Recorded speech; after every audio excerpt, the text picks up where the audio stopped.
Hello, friends. I'm Victoria County Judge Ben Zeller, and this is Texas County Voice, a podcast for all 254 counties. Thank you for listening.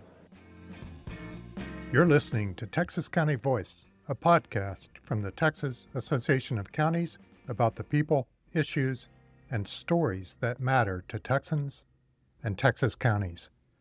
I'm Jody Seaburn with the Texas Association of Counties. This has been a very interesting legislative session, to say the least. Lawmakers recently wrapped up their second special session, which may have finally closed the books on the 89th Legislature. No doubt you saw the national headlines about mid-cycle redistricting, which prompted Democrats to leave the state to break quorum during the first special session. But beyond the drama, there were quite a few bills affecting counties, adding to everything that passed during the legislature's regular session, which ended back in early June. At the Texas Association of Counties Legislative Conference in late August, I caught up with three county leaders: Travis County Constable Carlos Lopez, Comal County Criminal District Attorney Jennifer Tharp, and Victoria County Judge Ben Zeller, to hear what they were watching most closely. I'm here with Travis County Constable Carlos Lopez, President of the Justices of the Peace and Constables Association.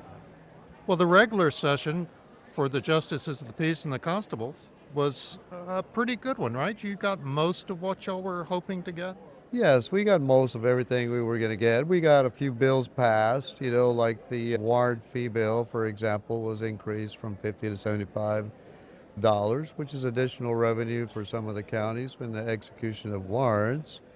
And, there were some others like the court security bill, for example, to include the justices of the peace and constables on the court security committee, which has been something that we've been looking for a while. And, of course, there's some changes in the law that pertain to evictions. And, not always well received by a lot of the constables and JPs, because it kind of expedites and puts on a fast track the evictions in the state of Texas, And then the newest bill that I think is going to affect all the auditors and JPs and commissioners and judges is the squatter bill, which is SB 1333. And that one basically is directing the constables and the sheriffs to go out and investigate to determine whether an occupant is unlawfully residing or occupying his residence. And if they are unlawfully occupying the residence, then we are to arrest them. We'll give them a criminal trespass and arrest them if necessary.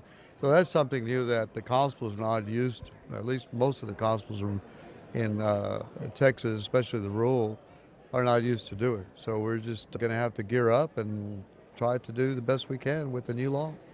And that could present some challenges for constables, right? It could present a lot of challenges for constables because, for one, there's going to be an increased number of arrests that, we haven't done before in criminal trespass. We've executed evictions and all that, but this is different.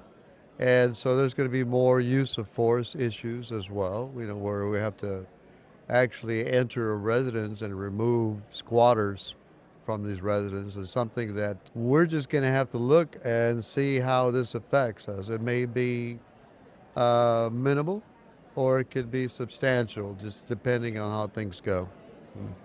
Well, Constable Lopez, you have initiated some programs over the years that have received recognition from TAC with our Best Practices Awards. Your Silver Watch?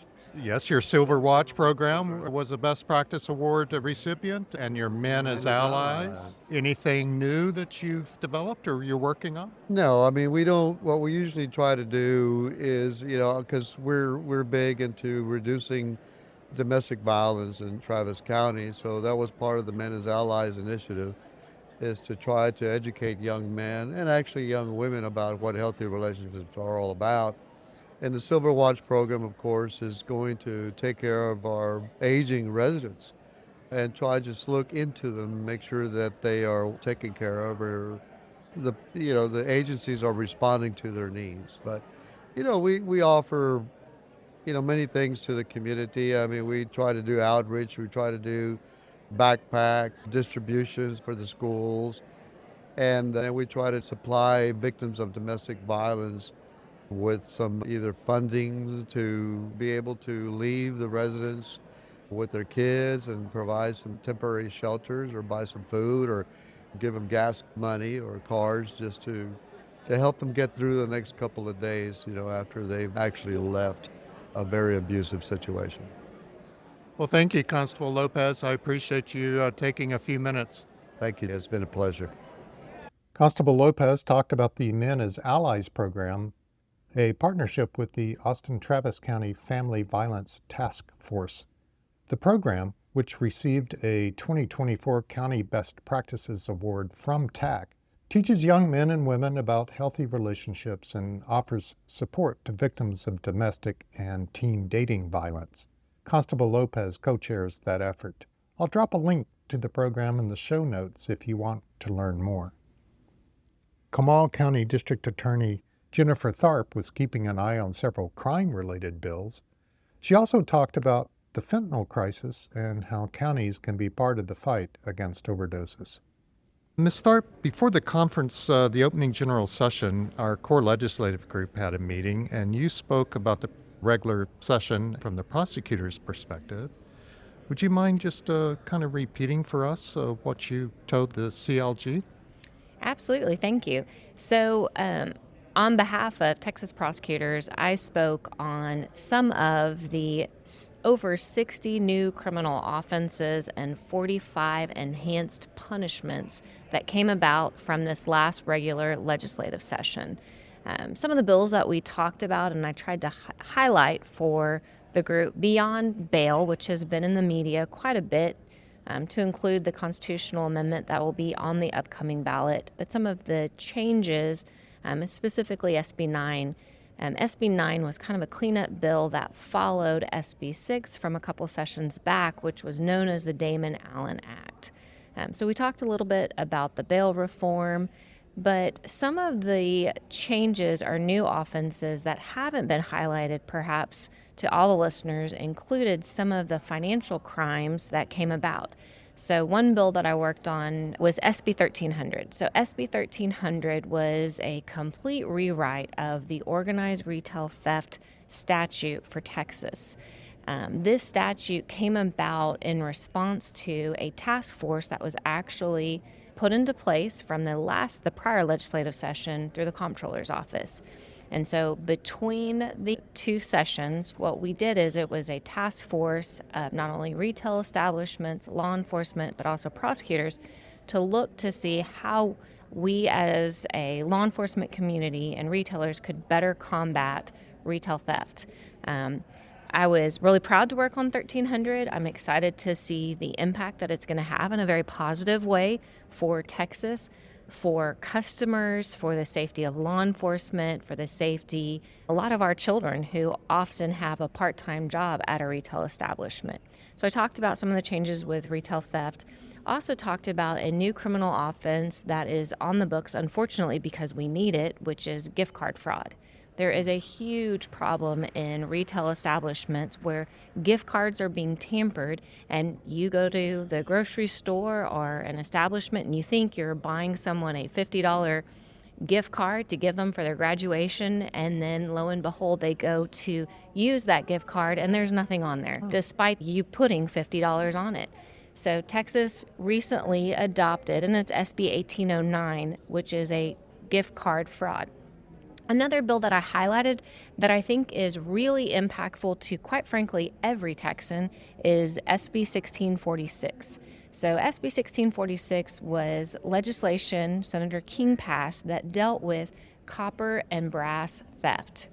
So I had the benefit earlier this week to work with a bunch of critical infrastructure companies that are trying to combat all of the cuts to critical infrastructure lines.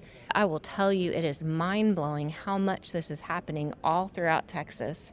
and how much it's impacting every Texan. Cuts to fiber lines where someone thinks they're going to be able to steal copper from that line when there's actually no copper. And some of these cuts are impacting not just a few homes, but thousands of individuals who heavily rely on that broadband connection.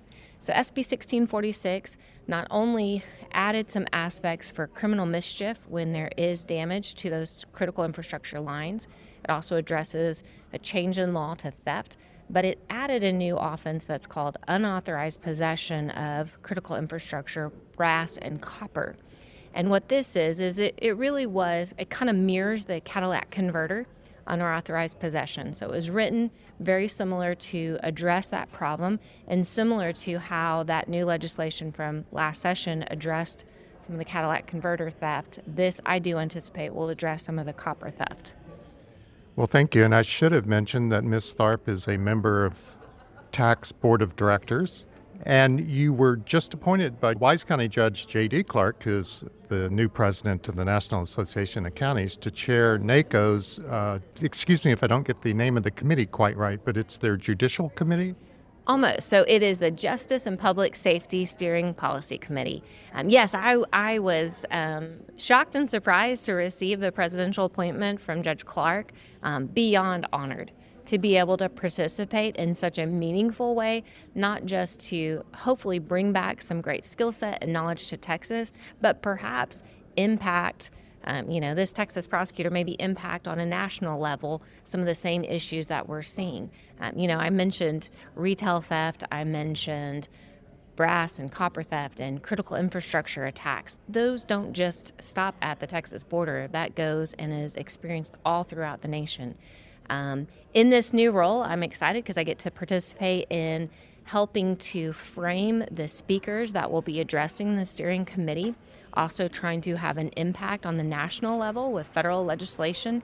Some topics that I know we're going to be addressing and will be happening in this next year include what can counties officials do to try to reduce, if not completely eliminate, fentanyl overdoses. There are a lot of proactive things that counties can do, but the first piece comes into play with that awareness. And so looking at the fentanyl problem from a national level, we have a lot of counties that their phone numbers or email addresses are being spoofed. And so your citizens are getting called, being told there's a warrant for their arrest because they missed jury duty, and it's not the county that's actually sending out those scams. And so just looking at ways to better protect Texans, but from that national level, and I'm really excited about this opportunity. Thank you, Ms. Tharp. It's always a pleasure. Thank you, likewise. Despite the ups and downs at the Capitol, a lot of county officials felt like the regular session went pretty well for counties overall. Victoria County Judge Ben Zeller shared his take on what the results mean for counties and for his community in particular. Judge, good morning. Well, good morning, Jody. Good to see you and good to be here.